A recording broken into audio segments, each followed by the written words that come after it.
Puri recipe பண்ண போகிறோம். அது வந்து மட்டர் மசாலா பூரி. நார்த் சைடு ஃபேமஸாக இது செய்வாங்க. இந்த பூரி வந்து ரொம்ப டேஸ்ட்டாக முறுமுறுன்னு இருக்கும், நல்லா உள்ள சாஃப்டாக டேஸ்ட்டாகவும் இருக்கும். பசங்களுக்குலாம் ரொம்ப பிடிக்கும். அதுக்கு என்னென்ன பொருள் தேவை, செய்முறை என்னன்னு பார்ப்போம். வாங்க வீடியோக்குள்ள.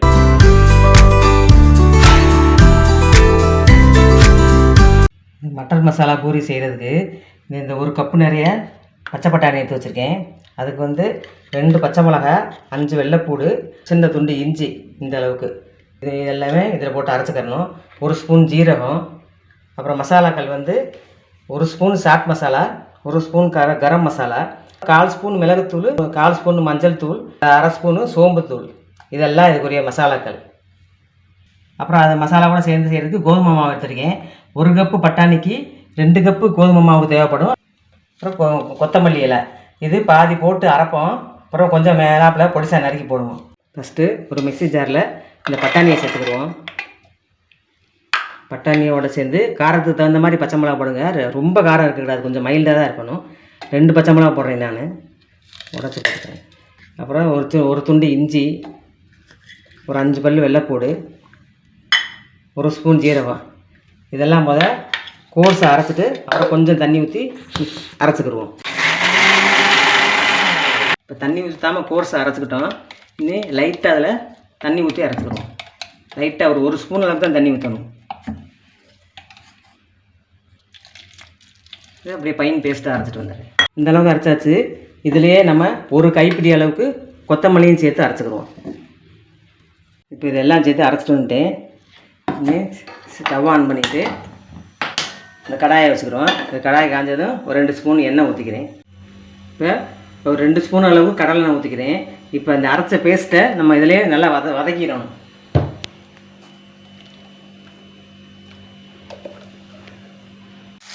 இதை நல்லா வதக்கிக்கிறணும். அதோட லேசாக அந்த மிக்ஸி ஜாரில் கழுவி அந்த தண்ணி அதே லேசாக ஊற்றிக்கிறேன். அது ஒரு ஸ்பூன். இந்த மிளகுத்தூள், மஞ்சள் தூள், சோம்புத்தூள், சாட் மசாலா, கரம் மசாலா இதெல்லாம் இதிலே சேர்த்துக்கிடுவோம். நல்லா கொஞ்சம் வெந்துருச்சு. இப்போ இதுக்கு தேவையான உப்பு போட்டுக்கிறேன். இந்த மசாலாவுக்கு தேவையான உப்பு. இப்போ இது நல்லா திக்காகிடுச்சு, நல்லா வெந்துருச்சு. இதை வந்து கொஞ்சம் ஆற வைக்கணும். இந்த பவுலில் மாற்றிக்கிறேன். இந்த மசாலா கொஞ்சம் ஆறிடுச்சு. இந்த மசாலாவோட 2 கப்பு கோதுமை மாவு சொன்னேன். அது ஒரு கப் ஃபுல்லாக போட்டு நல்லா கலந்துக்கிட்டு இன்னொரு கப்பு மாவு போட்டுக்கிறேன். மொத்தம் 2 கப்பு.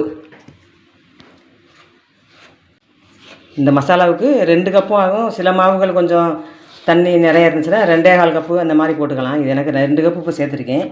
இனி பத்தாததுக்கு இதை நல்லா கையில் பிசைஞ்சிட்டு லைட்டாக தண்ணி தெளித்து பூரி மாவு பக்குவத்துக்கு பிணையணும். மசாலாவுக்கு உப்பு போட்டேன். இப்போ இந்த மாவுக்கு தகுந்த மாதிரி உப்பு போட்டுக்கிறேன். இப்போ இந்த பக்கத்துக்கு இருக்குது. கொஞ்சம் கொஞ்சமாக தண்ணி ஊற்றி பிணைஞ்சுக்கிறேன். பூரி மாவு பதத்துக்கு பிணையணும். கொத்தமல்லியை தூவிக்கிறோம். அப்புறம் பூரியில் அங்கங்கே லேசாக க்ரீன் கலரில் இருக்கும். இப்போ பிணைஞ்சாச்சு. இது வந்து ஒரு 5 நிமிஷம் அப்படியே ரெஸ்ட் இருக்கட்டும். அப்புறமா நம்ம உருட்டிக்கிறோம். இந்த மாதிரி பக்குவத்தில் பிணைஞ்சுக்கணும். பிணைஞ்சிட்டு இப்போ வந்து பூரி சைஸுக்கு உருட்டி வச்சுக்கிறோம்.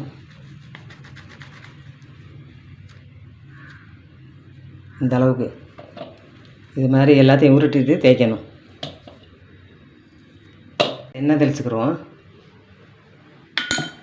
இதை வச்சு அப்படியே லேசாக ப்ரெஸ் பண்ணிவிட்டு திருப்பிட்டு லேசாக ப்ரெஸ் பண்ணிவிட்டு அப்படியே தேய்ச்சிட முடியும் வட்டமாக.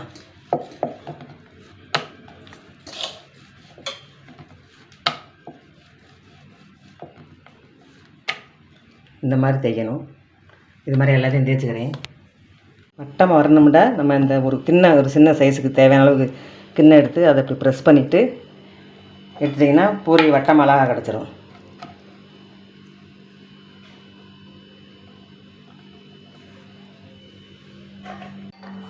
எண்ணெயை காய வச்சுட்டு எல்லாம் திரட்டிக்கிறேன். தேவையான அளவு எண்ணெய் ஊற்றிக்கிறோம். பொரிக்கிறதுக்கு கடலை எண்ணெய் ஊற்றுறேன். எண்ணெய் காஞ்சிருச்சு. இப்போ போட்டுக்கிறோம். கொஞ்சம் செவந்ததும் பரட்டி போட்டுக்கிறோம். ரோஸ் ஆகிடுச்சு. இப்போ எடுத்துகிட்டு அடுத்ததை போட்டுக்கிறேன்.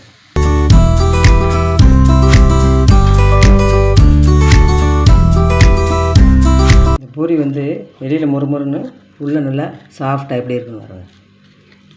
உள்ளே சாஃப்டாக இருக்கும், வெளியில் முறுமுறுன்னு இருக்கும். இதை வந்து நம்ம இந்த சட்னி கெட்டி சட்னியோடையும் தொட்டு சாப்பிட்லாம், அல்லது உருளைக்கிழங்கு குருமாவோடையும் தொட்டு சாப்பிட்லாம். இப்போ இந்த மட்டர் மசாலா பூரியை என் பையன் டேஸ்ட் பண்ணி காட்டுவார்.